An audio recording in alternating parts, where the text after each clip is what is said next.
It involves a lot of patience, a lot of determination. It's not surprising that Kate Kelly has earned the nickname the Photo Angel. In her spare time, the Attleboro special ed teacher has found a passion in finding old pictures, tracking down living relatives connected to them, and sending them the antique photograph. I'll never forget how I felt when I first spotted a box of photos discarded in the corner. Oh my gosh, those are somebody's relatives. I need to rescue them. I need to get them back to their family members.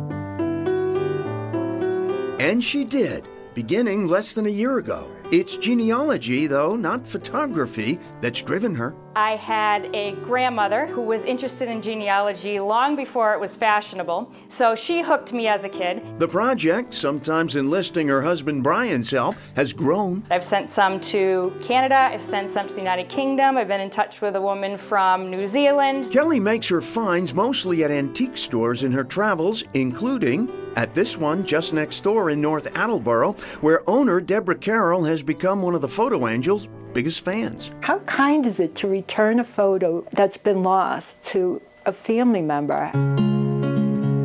Plymouth's Lynn Newell knows. I got an email from her, and it said, these are the names on the back of a picture I found in an antique shop in North Attleboro, and are they any relation? They were. Inside is a nice note from her, and a picture that, as best we can estimate, is 105 years old, of my husband's grandmother.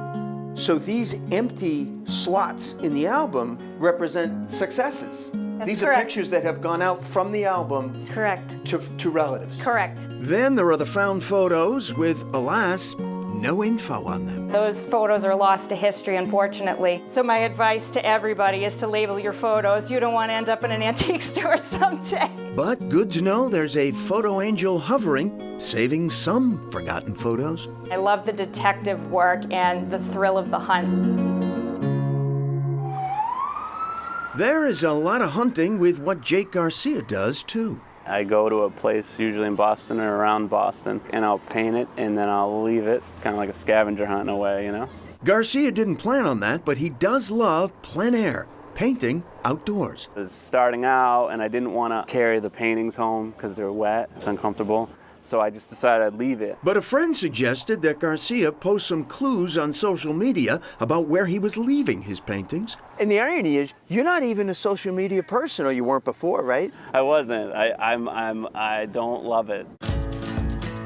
Nonetheless, Jakescapes 1 is now a thing around Boston, with residents around the city hunting down paintings Garcia hides as soon as he finishes one, which on this morning in East Boston's Bremen Street Park took less than an hour. You don't dawdle over these, right? You have a scene that's changing in front of you. You gotta cover the canvas quickly. Which is just as well, since Garcia keeps a pretty full schedule.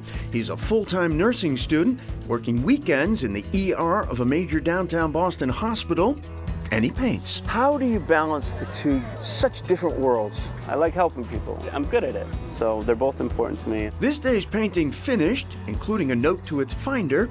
It's tucked away and posted online. When you post, you're going to give enough visual clue that somebody who's in this area is going to say, oh my God, that's right near my house. Yeah, right? I'll include some of the background so you'll kind of know. How long do you think this one might take to be found?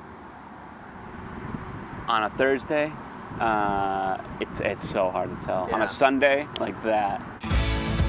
Garcia's never actually met any of the people who now own his free paintings, but we have, like Caitlin Farmer and Alex Rivera. I think what he's doing is really special. You know, oil painting is not easy, and he does it for free, and I think that's beautiful. For Jake Garcia, the love is in both helping people in need and spreading some joy with a brush and an unexpected find. And that's out of love, in a way, you know, I want somebody to just be happy. Oh, and the painting Garcia did that Thursday morning at East Boston's Bremen Street Park, found before we had even finished our interview nearby.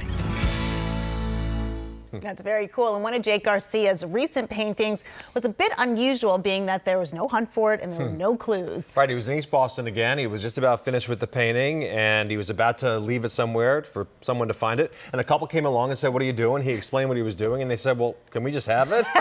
And he said, yeah, absolutely. He was happy to do it. So sometimes you don't need the social media middleman. They appreciated the labor of love. They did. All right, coming up, for the love of donkeys.